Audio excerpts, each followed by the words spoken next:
You're listening to Short History Shorts audio, where history speaks louder than images. In the tumultuous world of early Athens, where aristocratic privilege clashed with growing demands from the common people, the figure of Solon emerges as one of the most important lawgivers in history.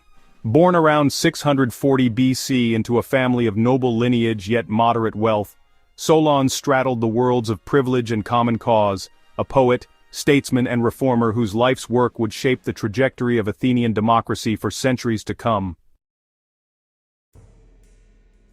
Athens in the 7th and early 6th centuries BC was a city-state under strain. Its fertile plains were dominated by a relatively small number of wealthy landowners, known as the Eupatridae, who controlled not only the best land but also the levers of political and judicial power. Ordinary farmers and smallholders were increasingly caught in a trap of debt, and many who could not repay their loans faced enslavement.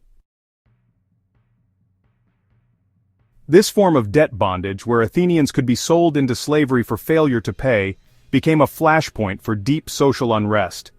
The poorer citizens, known as thetes, had little representation in the oligarchic system and bore the brunt of military service as light infantry or rowers.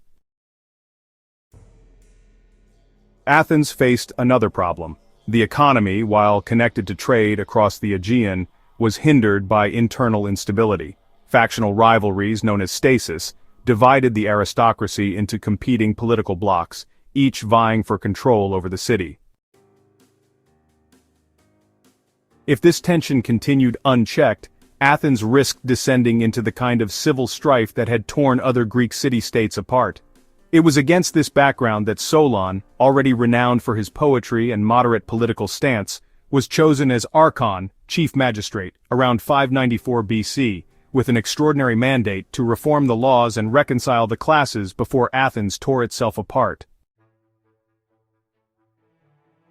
Solon approached this task with a vision that balanced order with equity, attempting to address the grievances of the poor without dismantling the privileges of the elite entirely. His reforms, collectively known as the Sysaktheia, or shaking off of burdens, targeted the crisis of debt. First and most dramatically, he abolished debt bondage outright. No Athenian could henceforth be enslaved for failing to repay a loan. Those already in such servitude were freed, and Athenians who had been sold abroad were bought back at the city's expense. He also canceled all outstanding debts, wiping the economic slate clean for many struggling farmers. These acts transformed the economic foundation of Athens, removing one of the most immediate causes of social discontent. But Solon knew that economic measures alone were not enough. He also restructured the political system to distribute power more broadly, though not equally. Instead of basing political rights purely on noble birth, he introduced a new classification system based on wealth. Athenians were divided into 4 property classes: the Pentakosio Medimnoi, who produced 500 measures of grain, wine, or oil per year; the Hippes, able to afford a war horse; the Zeugetae, small farmers able to equip themselves as hoplites; and the Thetes, laborers with minimal property. The higher the class, the greater the eligibility for high political office, but crucially, all citizens, including Thetes, could participate in the assembly, or ecclesia, and serve on juries. This shift meant that political rights could be attained through economic achievement, rather than just aristocratic lineage, opening a path for ambitious and capable men from outside the old noble families. Solon's judicial reforms were equally important. He created a right of appeal to the popular courts, meaning that the decisions of magistrates could be challenged before a jury of citizens. This curtailed the arbitrary power of the aristocratic judges and gave ordinary Athenians a voice in the legal process. He also standardized weights and measures to facilitate trade, encouraged the cultivation of olives for export, and limited the export of grain to ensure food security. Yet Solon was not a radical democrat. His reforms preserved a role for the aristocracy, and kept the highest offices restricted to the wealthiest citizens. He believed in moderation, expressed in his poetry through the concept of the middle way, and sought to create a balanced constitution that would check the extremes of both rich and poor. Despite his wisdom, Solon's reforms satisfied neither side completely. The aristocrats resented the loss of their absolute control, while the poor wanted more immediate redistribution of land. Recognizing that his presence might become a lightning rod for further conflict, Solon took the unusual step of leaving Athens for 10 years, traveling to places like Egypt and Cyprus. In his absence, factionalism returned, and eventually the city fell under the control of the tyrant Pisistratus. But Solon's legacy endured.